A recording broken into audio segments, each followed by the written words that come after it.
नमस्कार दोस्तों, कैसे हैं आप लोग। दोस्तों, आज आपसे एक हॉरर स्टोरी शेयर करनी थी, बट अभी करूंगा नहीं।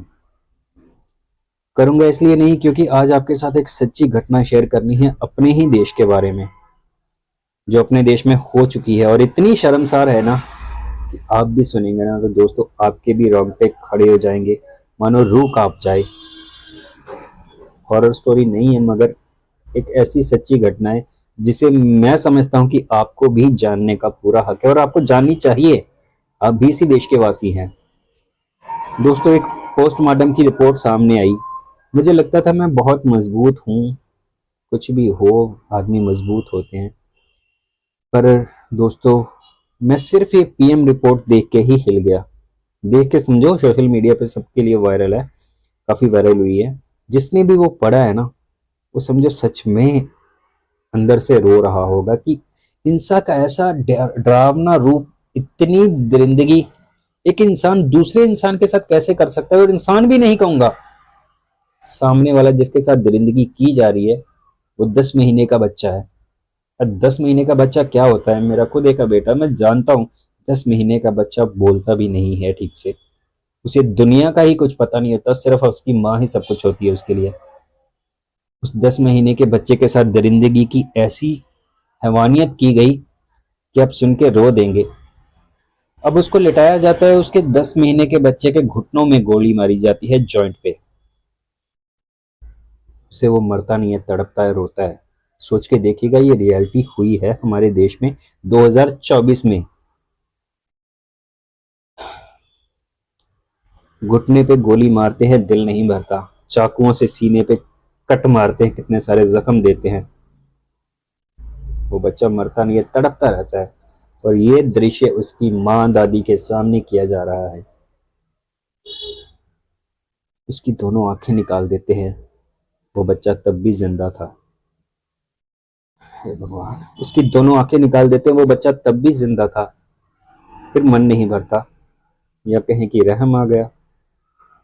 इतना तड़पाने के बाद चलो सर पे गोली मार देते हैं। सर का आधा हिस्सा ही गायब हो जाता है, उड़ जाता है। अब बारी आती है 3 साल के बच्चे की। अब 3 साल का बच्चा भी क्या समझता है दुनियादारी को, वही दरिंदगी उसके साथ भी करते हैं। घुटनों पे, पैरों पे गोली मारना, उसकी पसलियों पे गोली मारी जाती है। वो गोली उसकी पसलियों को, फेफड़े को चीरती हुई दूसरी तरफ से भी निकल जाती है। और एक नहीं, 4-5 गोलियां।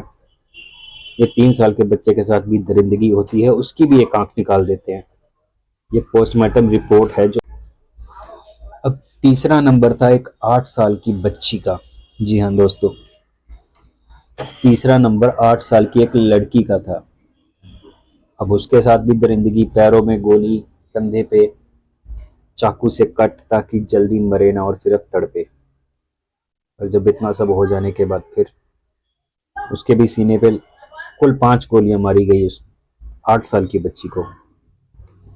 और पैरों से रौंदा गया, पता नहीं कितने जख्मों के निशान, जो खरोचे चोटें, वो अनगिनत, उनको काउंट नहीं किया। वो भी बहुत कुछ था। अब औरतों के साथ भी यही सब,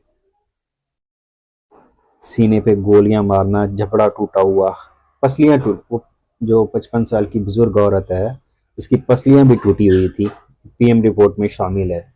दोस्तों, ये वो लोग थे जो मणिपुर के जिरीबाम जिला में 11 नवंबर के दिन एक रिलीफ कैंप से किडनैप किए गए थे। ये मैथई समाज के लोग बताए जाते हैं, परिवार के सदस्य, और इनको शायद कुकीज या नागा के लोगों ने किडनैप किया था। और किडनैप करने के बाद इतनी क्रूरता की गई कि इंसानियत ही काम गई। और ये एक तस्वीर है, मैं आपके साथ शेयर कर रहा हूँ, जो सोशल मीडिया पे आई है। आखिरी बार ये बच्चा अपनी माँ की गोद में देखा गया था। देखिए इस बच्चे की मासूमियत। इसे पता भी नहीं होगा कि ये जो लोग उसके सामने खड़े हैं, ये कुछ देर के साथ बाद उसके साथ ऐसी हमानियत करेंगे कि शायद वो दोबारा जन्म लेने से पहले भी भगवान के सामने हाथ जोड़ दे कि इस दुनिया में तो ना भेजना। टीवी में छपी रिपोर्ट की माने तो 10 महीने के बच्चे की पहचान लिशाराम लमगमना सिंह के रूप में हुई है। उसे आखिरी बार अपनी मां की गोद में देखा गया था। ये वही लोग हैं दोस्तों, इन सबको मारने के बाद कहते हैं कि इसी मणिपुर के जिरीबाम जिला के पास एक नदी बहती है, उसमें इन शवों को फेंक दिया गया था। और फिर जब 15 से 18 नवंबर के बीच ये घटना होने के बाद ये शव नदी में तैरते हुए पाए गए और पुलिस को सूचना मिलने के बाद जब इनको निकाला गया और उसके बाद जब हॉस्पिटल में जाके इनका पोस्टमार्टम हुआ और फिर ये जो रिपोर्ट सामने आई उसने हर किसी को हिला के रख दिया था। कहते हैं इनके शरीर में कीड़े पड़ गए थे, पानी में रहने के बाद लाशें भी फूल चुकी थी। सोचिए एक शव की भी ऐसी दुर्गति इंसानों के द्वारा। तो चलिए दोस्तों अब बात करते हैं कि आखिर मणिपुर में बीते पौने 2 साल से ये नफरत, ये हिंसा क्यों हो रही है, आखिर वजह क्या है। वजह है दोस्तों 3 मई 2023 को आया मणिपुर हाईकोर्ट से एक ऑर्डर।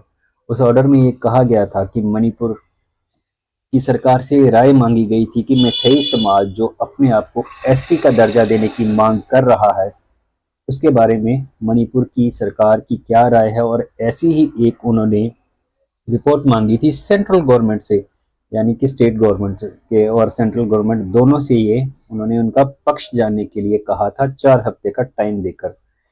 लेकिन ह्यूमर ये उड़ा उसके बाद कि जैसे मैथई समाज को एसटी का दर्जा मिल ही गया हो। अब एसटी का दर्जा वे मैथई समाज क्यों चाहता है, पहले बात करते हैं मैथई समाज की। मैथई समाज वहाँ की एक ऊंची जाति में गिना जाता है, ऊंची जाति में गिना जाता है और उसका लगभग मणिपुर के 50% मैदानी इलाकों पर पूरा कब्जा है। जिससे ये कहें कि वहाँ की सारी पावरफुल नौकरी कहो, सरकारी नौकरियां कहो या जहाँ भी कहो, उनका वर्चस्व है मैथई समाज का। अब बचे बाकी 50% मणिपुर में जहाँ पहाड़ और जंगल भी शामिल है, वहाँ बाकी जनजातियां रहती हैं, छोटी जातियां जिन्हें कहा जाता है, जो एसटी एससी दर्जे में आती हैं। वो है मैथई के अलावा कुकीज हो गए, नागा हो गए और अन्य भी 30-35 जनजातियां हैं। अब इन जनजातियों को सरकार की तरफ से कुछ बेनिफिट्स मिले हुए थे कि कोई भी बाहरी व्यक्ति आपके इलाके में आकर ज़मीन नहीं खरीद सकता, यहाँ बस नहीं सकता। या आपके जंगलों को, ज़मीन को सुरक्षित करने के लिए ऐसा कानून बनाया गया था कि बस वहाँ उन्हीं समाज के लोग एसटी एससी ही ज़मीन खरीद सकते हैं। लेकिन 2012 में मैथई समाज ने एक धरना प्रदर्शन करने शुरू कर दिया, मांग रखी अपनी सरकार के सामने, मणिपुर की सरकार के सामने पहले। अब सरकार भी इन्हीं की, अब जहाँ सबसे ज़्यादा कब्जा इन्हीं का, मणिपुर में 60 सीटें हैं, उसमें से लगभग 35-40 सीटों पे हमेशा से कब्जा मैथई समाज के लोगों का ही रहा है। तो जाहिर सी बात है सीएम भी इन्हीं का, सरकार भी इन्हीं की। तो अपनी सरकार से ये मांग रख रहे थे कि इन्हें भी एसटी का दर्जा दिया जाए, जिससे ये होगा कि ये लोग भी वहां जाकर जमीनें खरीद सकेंगे। अब जमीन खरीद ली, वहां के मालिक बन गए जमीन के, अब जमीन पे चाहे जो मर्जी करो, वर्चस्व होगा वहां भी। अब इस बात के खिलाफ थे नागा, कुकीज और अन्य जनजातियां कि अगर ऐसा होता है तो फिर ये मैथई यहाँ भी आ जाएंगे, हमारा तो मतलब जैसे सब कुछ छिन जाएगा। अब बड़े अमीर रईस लोग आ जाएं तो गरीब कहाँ जाएगा भाई। तो इसी के वो विरोध में थे और यही असली जड़ थी लड़ाई की। अब यही वो असली जड़ थी जिसकी वजह से बीते पौने 2 साल से मणिपुर हिंसा की आग में झुलस रहा है।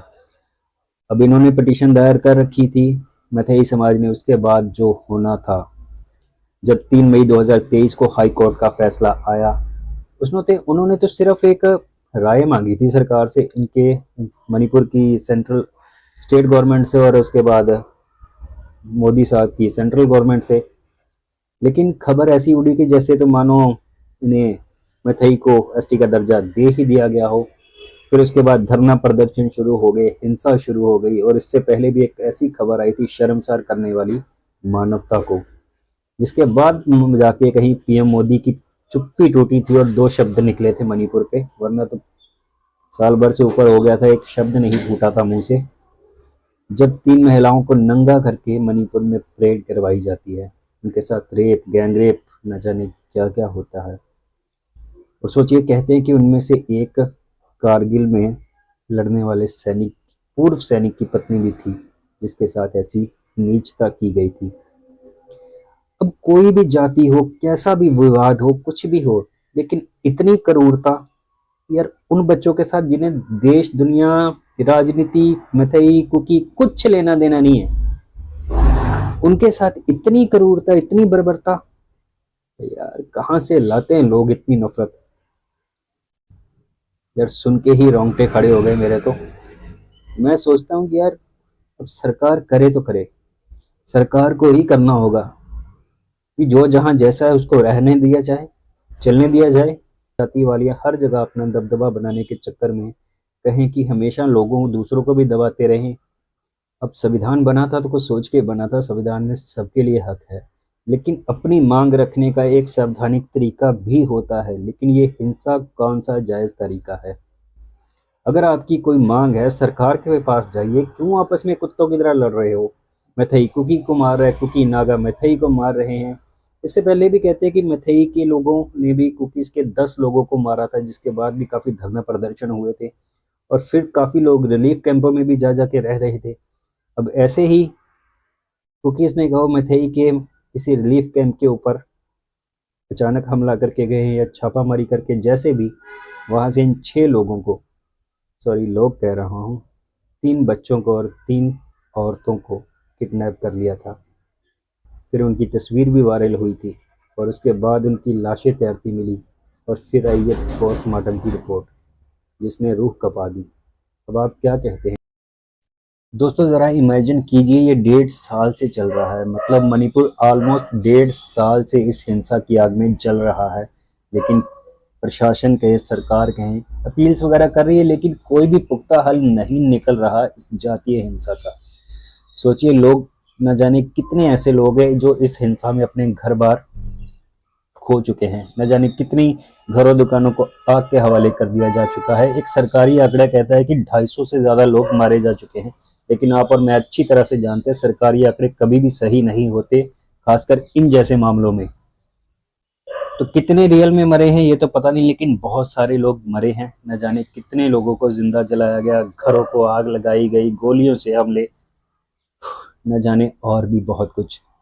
लेकिन सोच के देखिए, लोग अपना घर बार सब कुछ छोड़ के सिर्फ जान बचाने के लिए रिलीफ कैंप्स में रहने को मजबूर हैं, लेकिन अब वहां भी सुरक्षित नहीं, वहां से भी किडनैप्स किए जा रहे हैं। माहें अपने बच्चों को रात को नशीली नींद की दवाइयां या अफीम्स वगैरह दे के सुला देती हैं, ताकि गलती से भी ये नींद में कहीं रो ना दे, किलकारियां ना गूंज जाए। क्योंकि बच्चे तो बच्चे हैं, उन्हें क्या पता ये हिंसा ये क्यों हो रही है, जातीय हिंसा क्यों इंसान इंसानियत का दुश्मन बना हुआ है।